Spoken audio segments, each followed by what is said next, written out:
Dzisiaj lecimy z przygotowaniem, przerobieniem grafiki z social media na grafikę do druku w formacie 10×15, nietypowy format, ale to jest pod ekspozytory, które restauracja kładzie na stolikach.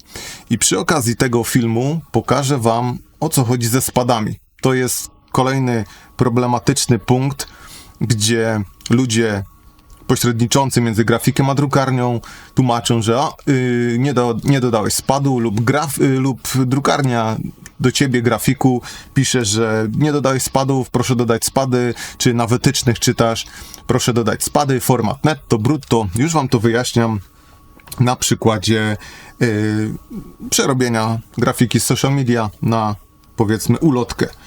Tutaj zobaczcie na ekranie moim. Taką grafikę będziemy przerabiać. Na jedną z tych grafik przerobimy sobie do druku. Ona jest, widzicie, w RGB.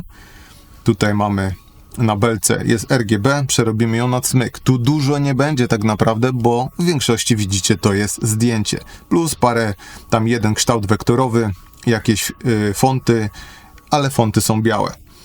I podchodząc do projektu do druku, dobrze, żebyście wiedzieli, na co szykujecie. Ja szykuję to do drukarni lokalnej, można powiedzieć, która dotnie to na odpowiedni wymiar. Nie masowo, w sensie 100 sztuk, 200, tylko tyle, ile mamy stolików w restauracji. Będzie tyle sztuk, plus kilka więcej, może ze 20, 30. I otwieram sobie, pokażę Wam wytyczne z drukarni. Pewnie nie raz skorzystaliście, jeśli projektujecie już, jeśli nie, no to pewnie skorzystacie z takich wytycznych, które oferuje na przykład Drukomat, czy jakieś inne serwisy drukarni internetowe. One mają bardzo fajnie przygotowane wytyczne, ale nie zawsze te wytyczne są zrozumiałe. Więc co tu mamy? Mamy nazwę projektu, to jest ulotka pionowa A5, mamy format netto, format brutto. Czym to tak naprawdę jest i jaki to ma związek ze spadami? Format netto plus spady równa się format brutto. Tu nawet jest napisane, format brutto jest to format netto powiększony o spad. I spad, w tym przypadku drukarnia sobie życzy 2 mm. Te wartości mogą być różne zależnie od drukarni, a te wartości są różne zależnie od tego, jak bardzo precyzyjna drukarnia jest. I jakie mają ustawienia, i jak sobie życzą interligatorzy, którzy pracują na drukarni, na maszynie takiej jak gilotyna. I wracając tutaj do tej rozpiski, projektujemy plik tak, żeby miał spady. Zaczynamy od nowego artboardu, znaczy nowego projektu. Ja sobie tutaj wybieram cmyk. To jest program Adobe Illustrator, najnowsza wersja. I sobie wybieramy, żeby ulotka miała szerokości 100 mm na 150. I już tutaj możemy sobie dodać te spady. To słowo angielskie bleed to są spady. Jest jeszcze słowo angielskie slag. To jest jeszcze coś innego. To już bardziej informacja od grafika dla drukarni, która po prostu jest poza spadami nawet odcięta. Z tego co ja wiem, czasem ludzie to nazywają zamiennie, bo to działa tak naprawdę tak samo, że do artboardu dodaję coś na zewnątrz. Dodajemy te 2 mm wymagane, 300 ppi. Dlaczego ppi? Bo to mamy piksele, tu mamy dpi, to są dots, to też kiedyś omówimy. To tak naprawdę technicznie się niczym nie różni. To jest nazewnictwo, co jest na komputerze, to widzimy ppi, pixel per point, a to, co widzimy już fizycznie wydrukowane w druku, to jest dpi, czyli dots per point. Cofniecie się do filmików, bodajże cmyk, prawdopodobnie, nie pamiętam już, tam pokazuję te piksele wydrukowane jako dots, jako kropki, jako punkty, kropki. I tam to widać naocznie, o co chodzi z tym dpi. I dajemy create. Nazywamy sobie tą część artboardu, nazywamy sobie Avers. I co? Mamy na social media w RGB. Przekopiowujemy sobie to, co jest RGB, przekopiowujemy do cmyk. Jedyne, co nam by się mogło zmienić, nie po naszej myśli, to kolor czarny. Ale przez to, że ten kolor czarny nachodzi nam na obrazek, jakbyśmy dali sobie, możemy skontrolować ten czarny, tak, on mamy z 4 kolorów, widzicie. I o tyle jest problem taki, że jeśli damy 100% czarny, to tutaj jest ok, ale zauważcie, że tutaj mamy gradient. To jest obiekt, który jest, powiedzmy, okręgiem, który ma nadany gradient. Nadajemy mu jakiś gradient i tam jest gradient od czarnego i to też jest taka ciekawostka, że jeśli chcecie zrobić ładne przejście tonalne od czarnego, to nie robicie od czarnego do białego, dajemy radial i biały dajemy opacity 0, bo widzicie, że on to jakby idzie od czarnego do białego, zmniejszając przejrzystość. Jeśli chcecie zrobić ładne przejście tonalne, które będzie po prostu cieniem takim, to zróbcie sobie od czarnego do czarnego. Ale dalej widzicie, że to nie jest do końca taki efekt jak tutaj. I albo możemy zrobić po prostu mieszanie warstwy, opacity zmieniamy na multiply i tu już mamy ładne przejście tonalne przy czarnym i czarnym, 100% czarne, przejście ze 100% czarnego na 100% czarny z gubieniem po prostu przejrzystości. Możemy oczywiście, żeby to nie było takie od punkciku do zerowej krawędzi, możemy sobie to poprawić narzędziem gradientu, że widzicie, nie mamy takiego sutka i zanikającej, bardzo mocno szybko zanikającej, to poprawiamy albo tutaj na grafice, albo poprawiamy w tym miejscu. Tylko że tu nie mamy na żywo podglądu, a przesuwając tutaj mamy na żywo podgląd i widzimy, jaki efekt możemy osiągnąć. Ale żeby znów osiągnąć jeszcze delikatniejszą rzecz, jeszcze delikatniejszy gradient, to tu zauważcie, że idziemy od 70% czarnego do 0% czarnego.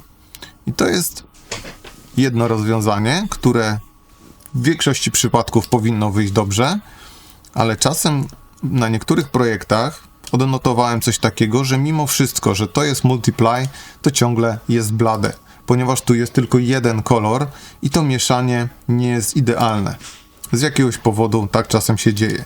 Więc często robię tak, że do czarnego, z którego robię gradient i do którego lecę, dodaję powiedzmy po 30% innych kolorów.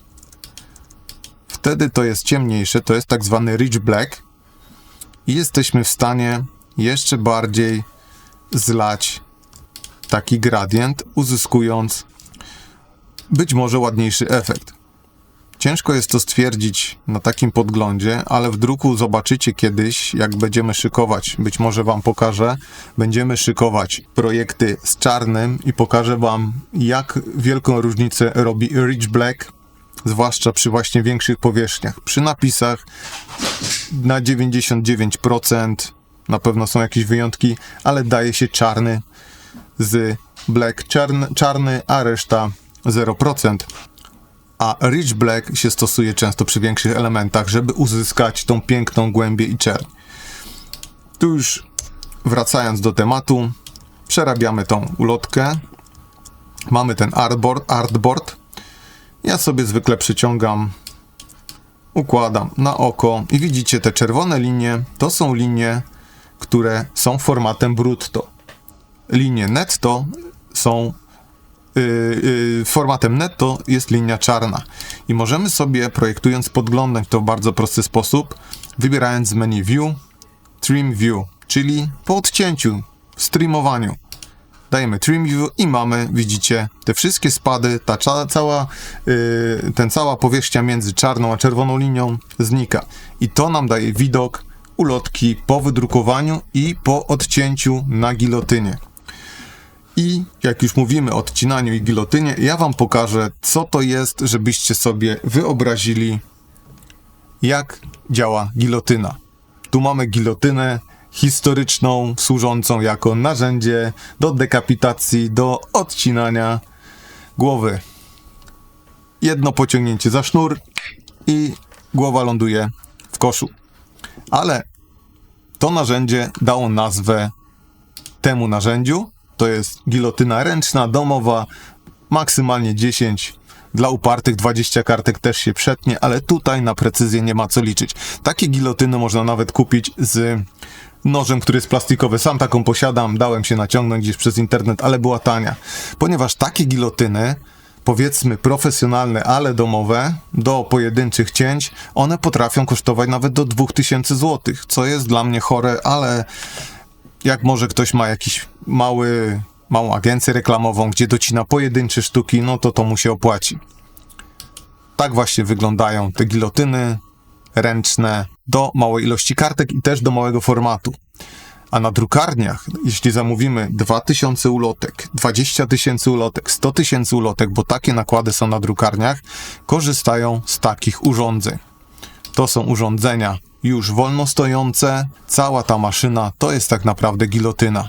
Ona ma automatyzację, widzicie, tu mają różne ustawienia, komputery, które nam obliczają automatycznie linię cięcia, gdzie najpierw odcinamy, to też trzeba zaplanować. Taki introligator musi sobie w głowie ułożyć, później przerzucić na taką maszynę ustawienia i najpierw odcina sobie jeden bok, później przecina na pół, później to obraca, zestawia i tak dalej, i tak dalej. I taka maszyna wielka, przeważnie właśnie wolno stojąca, ma super rzecz, której często, nie mówię, że zawsze, nie mają maszyny domowe.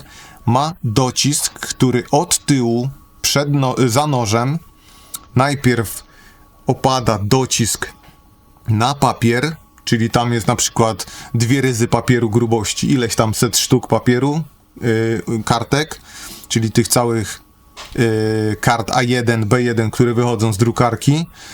Wychodzi najpierw dociska i dopiero idzie nóż pod kątem. Dlatego widzicie tutaj, mamy nóż pod kątem i tak jak w oryginalnej gilotynie nóż idzie pod kątem.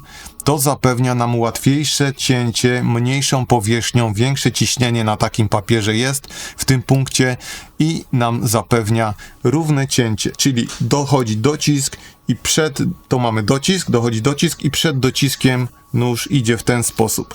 Tak idzie nóż od góry do dołu, ale pod kątem. Jakim kątem, no to już tam nie będę się wymądrzał, bo nie mam pojęcia. To na pewno są różne ustawienia i tutaj widzicie zaś taką maszynę, która naprawdę jest z jakiejś wielkiej drukarni, z wielkiej introligatorni, bo nie zawsze sama drukarnia musi posiadać takie gilotyny. Często to jest albo inny dział, albo nawet inna firma, która się specjalizuje w introligowaniu, czyli wszystkich rzeczach związanych z przygotowaniem materiału po wydruku, czyli bigowanie, docinanie na gilotynie, jakieś dziurkowanie, jakieś inne wszystkie zabiegi, które pozwalają, żeby nasz końcowy wydruk wyglądał tak, jak ma wyglądać na końcu po wydrukowaniu. Drukowanie, introligowanie to są 2 różne czynności, często połączone w drukarniach, ale to też nie jest powiedziane. Są firmy specjalizujące się w introligatorstwie, które wykańczają wydruki, czyli wielkie użytki z drukarni do końcowych użytków, które trafiają do klienta. I widzicie tutaj naprawdę mamy nóż olbrzymi, to domyślam się są śruby, które przykręcają to ostrze do maszyny, które przykręcone są do maszyny. Też widzicie, pod kątem idzie nam ten nóż. Widzicie jakieś tam odsysy, nieodsysy. Często są używane jakieś różne techniki, żeby ten papier nam się nie poruszył, żeby on był mocno dociśnięty. I zobaczcie, tutaj z boku od krawędzi mamy wszystkie odpady po druku.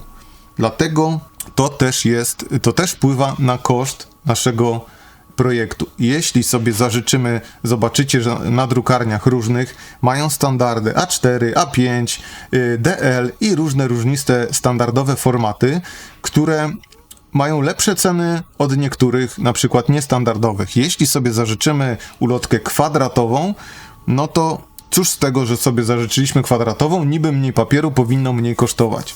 Ale po prostu ulotka kwadratowa od ulotki A4, na przykład A4 mamy format 210×297. Jeśli mamy 297, czyli proporcje format A4, ale zażyczymy sobie, że chcemy mieć ulotkę kwadratową 210 na 210. Czyli co? Mniej papieru powinniśmy mniej zapłacić.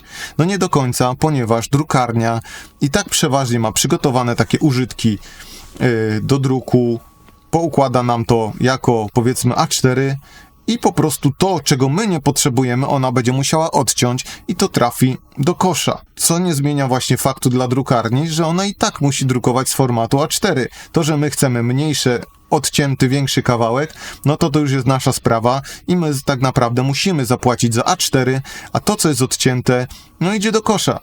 Nie zawsze drukarnia jest w stanie w tym miejscu, który my odcinamy, ustawić inny projekt, inny użytek. Dlatego dodatkowe koszty czasem biorą się z niestandardowego formatu ulotek, plakatów czy cokolwiek drukujemy. Wracamy do naszego projektu. Tu już była taka dygresja a propos maszyn i jak to się odbywa, bo chcę, żebyście zrozumieli, po co tak naprawdę są te spady. I taka gilotyna odcina nam to, co jest niepotrzebne. A dlaczego to odcina? No to tutaj chodzi głównie o precyzję. Dlatego też na wytycznych, które dostajemy z drukarni, mamy strefy bezpieczne. Spady są bezpieczne dla tła. Czyli jeśli mamy ulotkę, która na przykład jest zaprojektowana w ten sposób, że tło nam nie dochodzi do krawędzi w ogóle, czyli powiedzmy elementy sobie poustawiamy w ten sposób i jeśli mamy w ten sposób projekt zaprojektowany, że do krawędzi tło nie dochodzi, to w zasadzie nawet jak nie zrobimy spadów, czyli jak sobie wyłączymy nasze spady, no to drukarnia sobie je może w prosty sposób dodać, bo to jest tylko poszerzenie białego papieru i drukarnia sobie ułoży tak jak potrzebuje. Jeśli oczywiście ma taką wolę, jeśli chce się z tym babrać, że automatycznie dokłada, ale przeważnie jeśli korzystamy z takich usług jak Drukomat czy jakieś inne serwisy, to mogą nie przejść po prostu nam weryfikacji rozmiaru. Więc dobrze jest nawet dodać spady. Jeśli idziemy na automatyczną drukarnię, to dodajemy spady mimo wszystko, ale tutaj technicznie nam nic nie grozi. Jeśli ich nie dodamy, to kumata drukarnia, czy komuś, kto się chce na drukarni, bez problemu sobie może ten użytek powiedzieć komputerowi, że ten projekt, żeby dodał sobie, czy nawet przeskalował, bo i tak ryzyko jest takie, że odetniemy tylko białe, nie będzie tej różnicy. Ale jeśli w takim przypadku jak tutaj potrzebujemy drukarkę bez białych projekt bez białych krawędzi, no to musimy to tło wyciągnąć do tych czerwonych linii, które stworzyliśmy. To jest linia spadów. Przy projektowaniu w Illustratorze czy coś, ja często sobie wyjeżdżam nawet bezpiecznie poza te spady.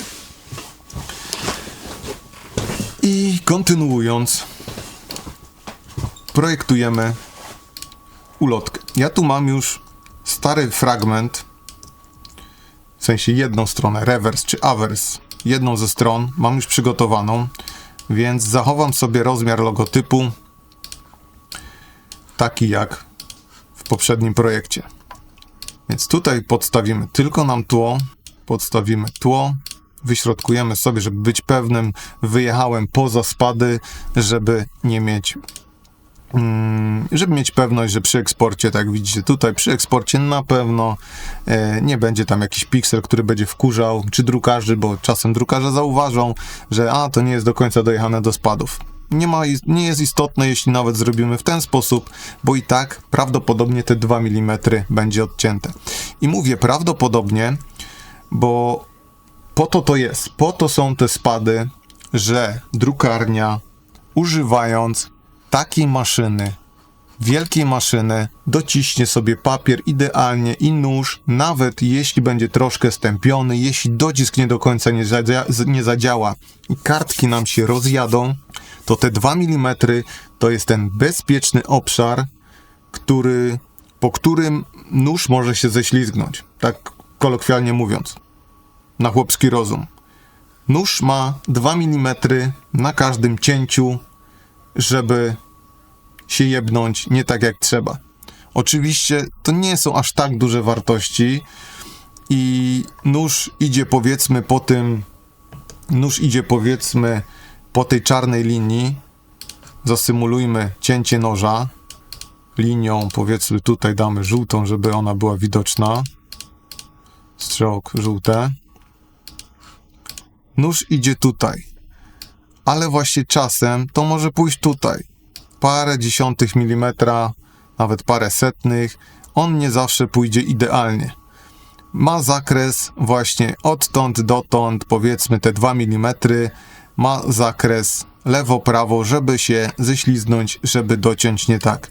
Finalnie na projekcie, jeśli przejdziemy do granicznych wartości, czyli dojdzie do tych 2 mm, to na projekcie może być to mimo wszystko widać. Ale jeśli nie zrobimy tych spadów i dojdziemy tutaj, jeśli nie dojdziemy spadami do krawędzi i nóż się prześliźnie tutaj, czyli w przestrzeni między naszym formatem netto a formatem brutto, to może wynikowo wyjść nam coś takiego na ulotce. Już wam pokażę trim view i możemy mieć projekt z białą krawędzią. Jedną, drugą, 3, 4, to już zależy od tego, jak drukarz sobie te użytki ucina. Przeważnie to jest właśnie, jeśli nie zrobimy spadów, na jednej stronie nam się odbija takie coś, bo nie wyciągnęliśmy tła odpowiednio daleko za linię cięcia. I jeśli jest jakieś przesunięcie w cięciu, no to nam wyjdzie projekt z taką białą, ohydną linią. I cały szkopuł właśnie w spadach to chodzi o to, żeby ułatwić drukarzom cięcie naszych ulotek, plakatów, cokolwiek szykujemy. Dobra, i raz, dwa już kończąc temat spadów, pokażę wam szybciutko, jak ja sobie taki projekt dopasowywuję z powrotem do druku jako drugą stronę tej pierwszej strony ulotki obok, żeby to miało ręce i nogi. I co jest ważne jeszcze ze spadami, logo na jednej i drugiej stronie, znaczy logo na jednej i drugiej stronie i adres www na jednej i drugiej stronie. Staram się umieszczać w tym samym miejscu, żeby też to miało ręce i nogi. I tyle. Tak naprawdę dajemy trim view i mamy lewą i prawą stronę. Widzicie, tutaj mamy troszkę jaśniejsze tło, więc możemy sobie przyciemnić ten czarny, żeby zachować jakiś tam wygląd symetryczny, powiedzmy. Możemy tu również, tutaj nie mamy tła, więc wykorzystaliśmy to tło, możemy je również przyciemnić, zobaczymy, ono pewnie jest 4 kolorów, nie, to jest 100%, damy sobie po 20 dodatkowego czarnego, wydaje mi się, że to jest lepszy czarny i może wyjść lepszy. Ale to już zobaczymy w drukarni, bo to też nie będzie jakaś mega profesjonalna drukarnia pewnie drukowała, tylko to będzie puszczone na cyfrowej maszynie. No i tyle w temacie. Tak naprawdę mamy averse copy. Przejdźmy sobie, nazwijmy ten plik na reverse. Ten artboard na reverse.